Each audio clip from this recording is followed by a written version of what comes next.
All right. Hi, everyone. Welcome to the meeting, the second half of the meeting. Sorry, we're getting started a little bit late here. Our first work session ran a little bit late as well, but I want to welcome everyone and thank you for being with us today. And thank you for all of the work that you do here in Anchorage and around the state, making our work together. Okay. Sharon, did you want to do the land acknowledgement? I can if you we're not back yet, but I didn't want to jump ahead of you. Okay, yes, I can do it. I don't have the text of it, sorry. Oh, I think it's on the next slide. Oh. There you go. Okay. The Anchorage Coalition to End Homelessness and the HPRS Advisory Council would like to acknowledge that we gather today on the traditional lands of the Dena'ina Athabascans. For thousands of years, the Dena'ina have been and continue to be stewards of this land. It is with gratefulness and respect that we recognize the contributions, innovations, and contemporary perspectives of the Upper Cook Inlet Dena'ina. Thanks, Sharon.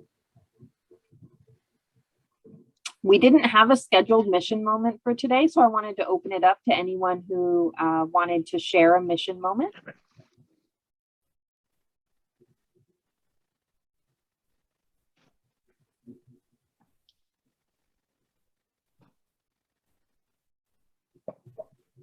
If we didn't have one, I wanted to share then the work that was done by the ACH team in conjunction with HUD TA and 99+1 on the, I'm gonna look for the formal name of it, the EHV fair, the Emergency Housing Voucher Fair. They had planned to get 100 applications in 2 days and exceeded 100 applications in just 1 day. And this will connect people with emergency housing vouchers through AHFC. So that was a monumental effort and so amazing to have those groups come together and be led by the coalition staff down there. I'm looking to see who we have online. We do have Celia, Taria, you guys all did an amazing job down there getting people connected and getting us one step closer to being able to house everybody. A huge thank you to the community partners who were able to help. It was not only 99+1, it was CITC and SCF and the health department. It was a really an all hands on deck moment. And we're not going to be done with it. So be on the lookout if you are a service provider or a community member for an additional plug from me to get help with the next step. I have, just to show you, a little stack of mail here. This is just my stack. There's one at the Sullivan, there's one on Mac's desk. The work is not done and you'll need everybody's help to accomplish it.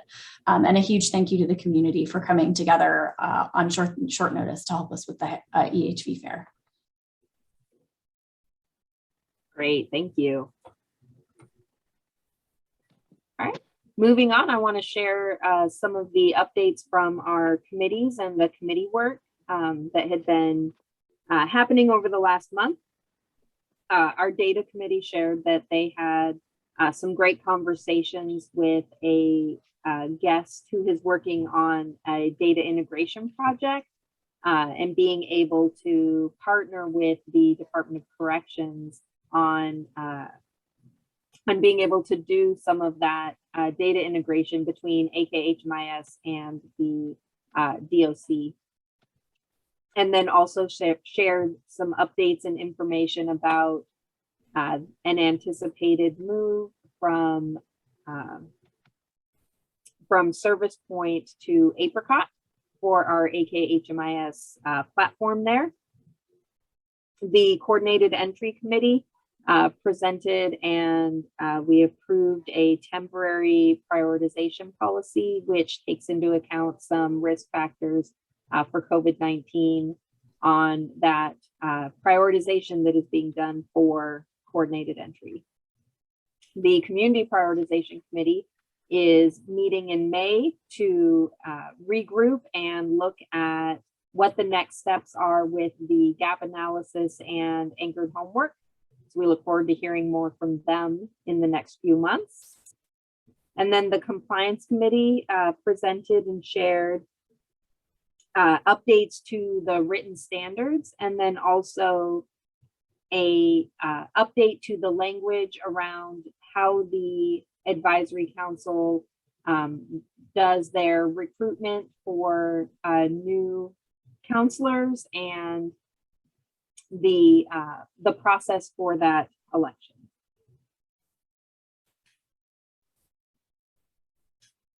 And we aren't able to be joined by Meg today for the ACH report, but I believe Celia is queued up to do that part.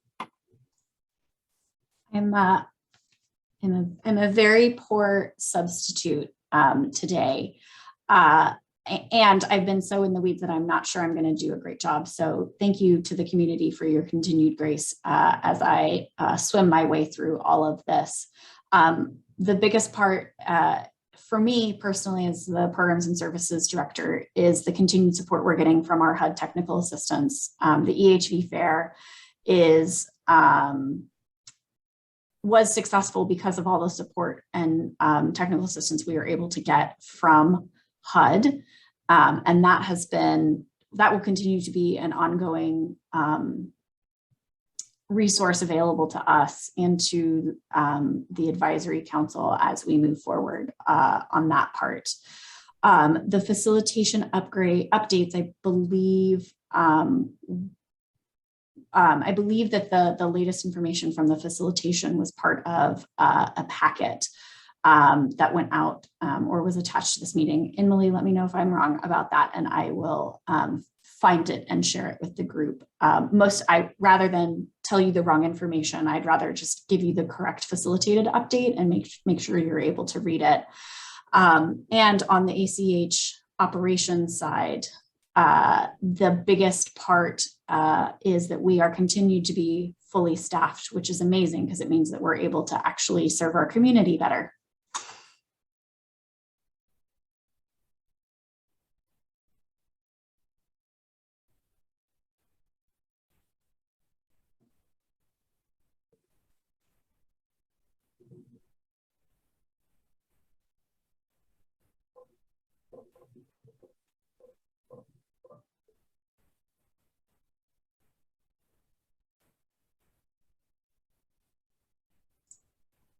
I'm available if there are any questions.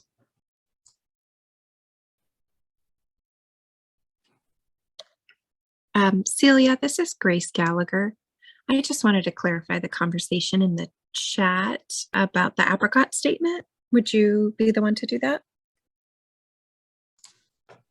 One more time, I didn't quite catch that, it cut out.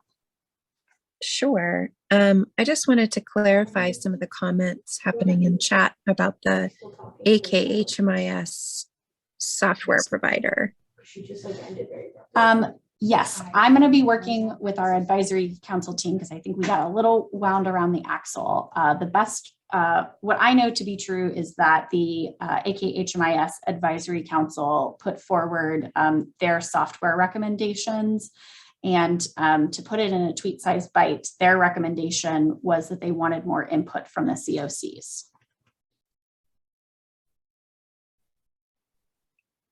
Thank you. And with that being said, there was no decision to make any change or migration for a software. Is that correct? That is what I believe to be true.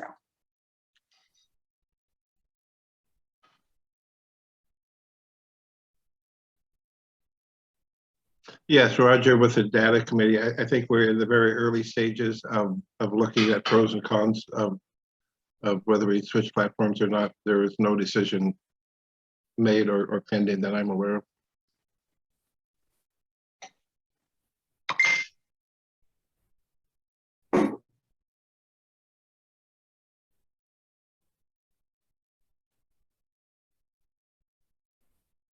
I also got a chat from Tani, sorry that I forgot about it, that the coalition will be at the Young Professionals Summit tomorrow and Saturday, staffing a booth on all of the great work that we're doing as a community. And a very special announcement or very special aspect I'd like to highlight is that Tani Conti Sakarichi is up for a Young Professional Award. And that award is based on your service to your community and to your organization and something else.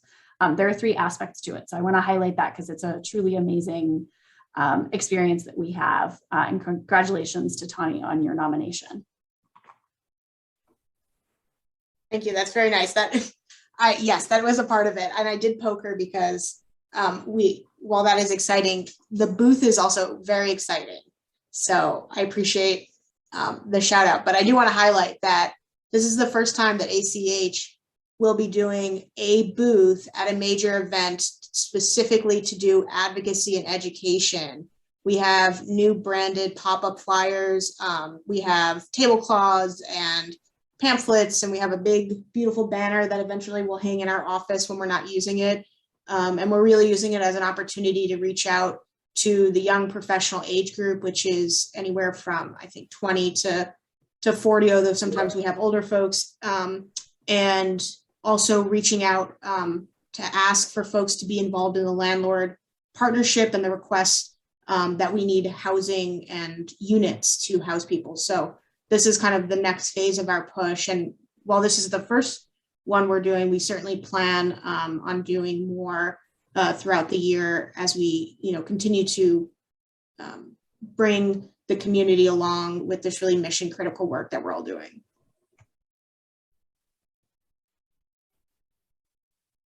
But other than that, I think that's it for the organization in terms of updates.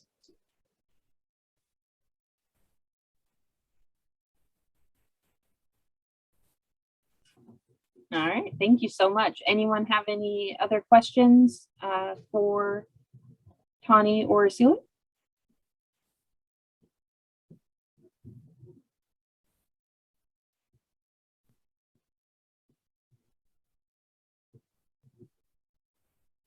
All right, well, we did originally have planned for this meeting to have a presentation by Meg and by Bob Dole to talk about the Shelter and Navigation Center. But unfortunately, both of them had an emergency that they weren't able to attend. But I did want to have an opportunity for anyone joining us who wanted to talk or ask some questions. We can definitely collect that information and share it back with Megan and Bob and connect you with them for answers or further discussion.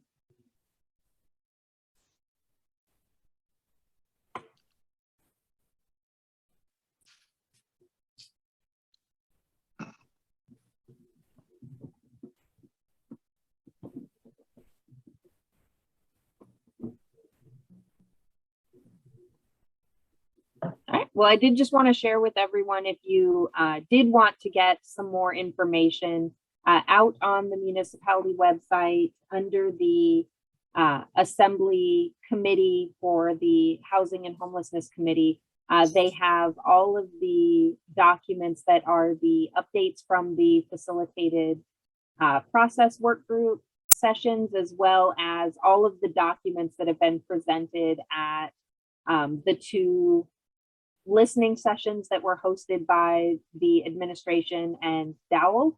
And then also they've done some presentations. And so the PowerPoints of those presentations are available out there as well.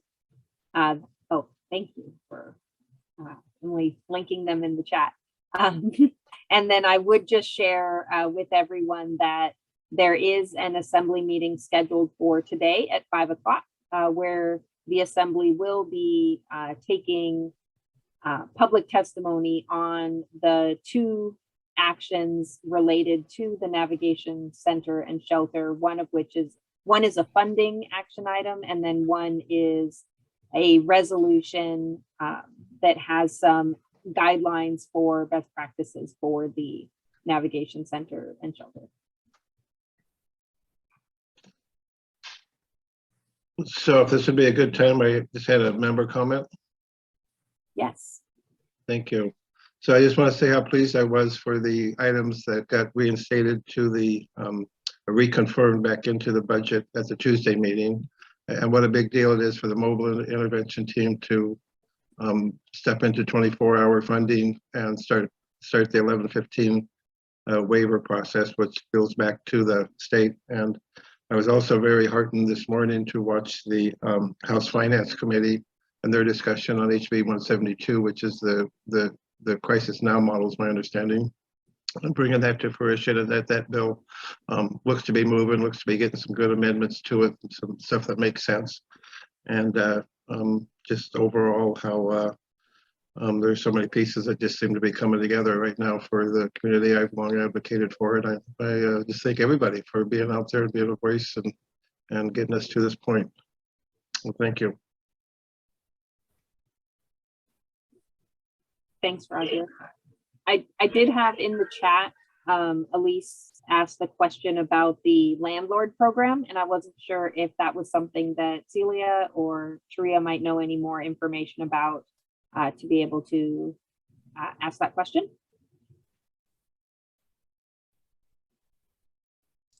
I am having audio problems. Oh, Sharia's got it.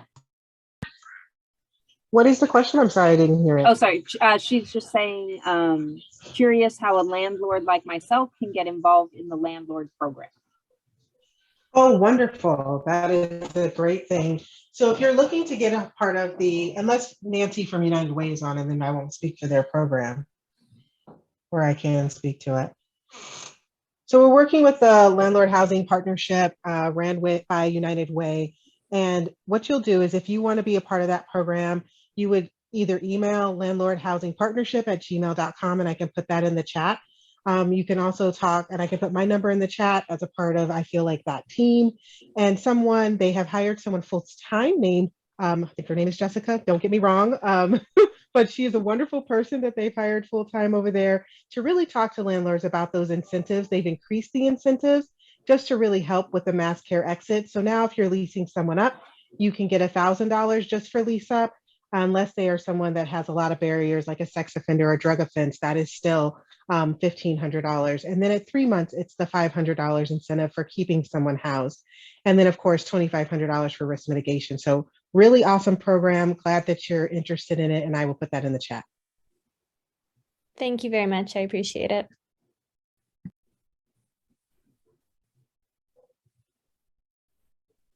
And also, sorry to jump in, please spread the word about what you are hearing, because I think that's a big thing that we all know is we just need more landlords to rent and share if people are interested, if you know friends or family who have a duplex or a triplex or anything like that, to reach out to the email that's listed there. And I can share as in wearing my rural cap hat as a landlord, we did go ahead and set ourselves up with an account on there to be able to list properties, and it was a pretty painless process. So I will share that was really streamlined, and they're really helpful over there. So it's not a difficult thing to do once you make the decision that you want to be part of it.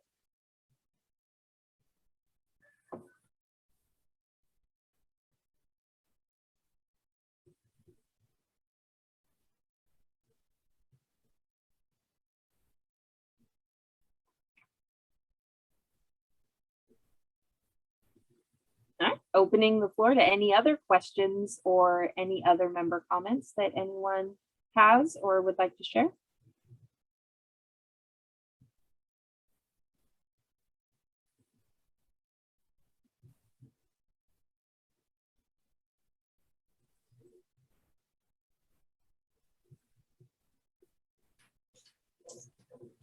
Okay. Not seeing anyone there. All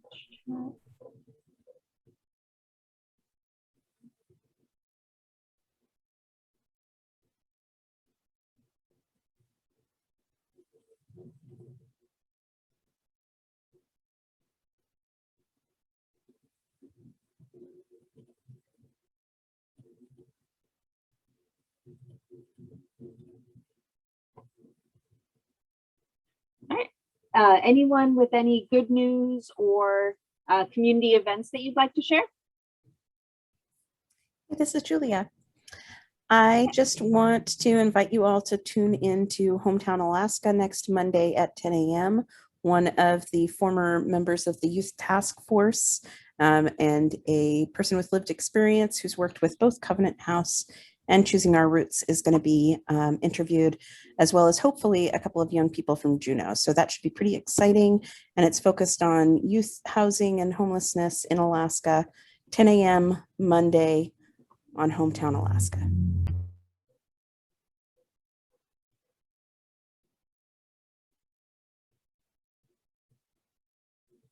Oh, great. I have one. This is my favorite time of year because it's citywide cleanup time. So kickoff is Sunday, May 1st. So just after this weekend. They're having a big event down at Westchester Lagoon. I'm going to put a link in the chat for all of the places that you can pick up with the citywide cleanup events, including the kickoff event, and there's chances to win prizes. And all month you can win prizes by taking pictures of you cleaning up with the bags and submitting it to the Matson, who's sponsoring it, and they will do drawings throughout the month. So it's really cool. And then locally, if you live in the Spenard area, the Spenard Beautification Committee with the Spenard Community Council is putting on their annual cleanup events. So we'll have 2 events, and we'll have a trash bin at the Spenard Rec Center all month for folks to dump their trash in. So it's a pretty exciting time, and hope everyone gets involved.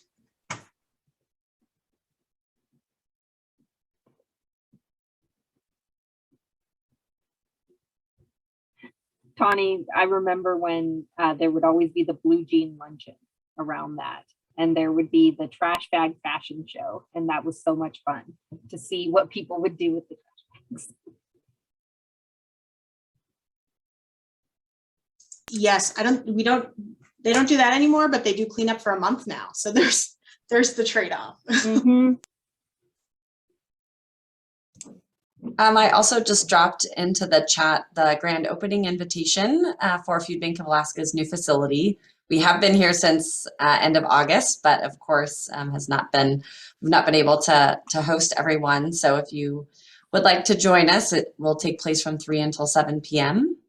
We will have refreshments and a 1-hour-long program at 5, hearing from many of those who supported the campaign. We'll also be finally getting to acknowledge our 2021 Hunger Action Heroes. We've got 10 community members and organizations from around the state who are all joining us. Everyone is flying in, which is great, those from out of town. So I do invite you to join us if you get a chance to stop by and check out our new facility and look at the programs and work that we're planning on expanding over the next decade, as we are now in 83,000 square feet over our 23,000 square foot facility that we'd been in for almost 25 years. So please join us.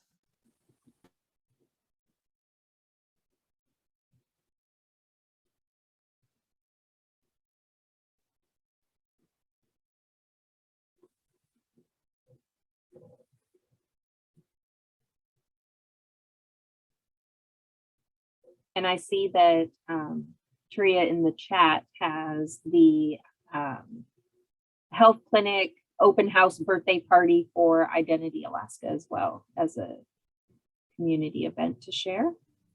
I think that's like today. Oh, that's today. I think so. Go over there as soon as you get off this meeting. And then swing by the assembly meeting.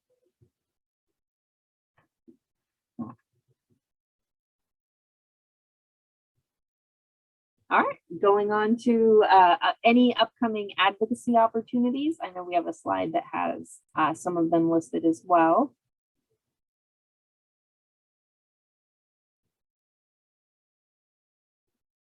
In May, we have the next monthly meeting of the Hand Commission, and that is on May 4th from 4 to 5:30.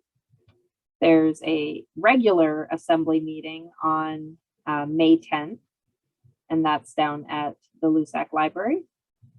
The other May regular assembly meeting will be on the 24th.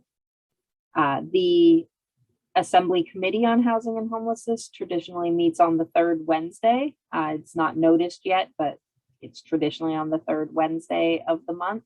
And that's from 11 to noon, and that is via Teams.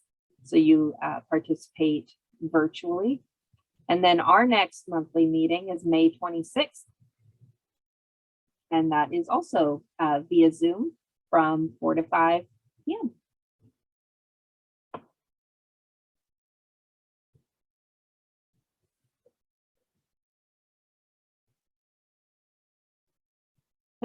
Well, on that note, we will close and end a little bit early today. Thank you again for everyone joining us and for all the work that you do in our community to help people.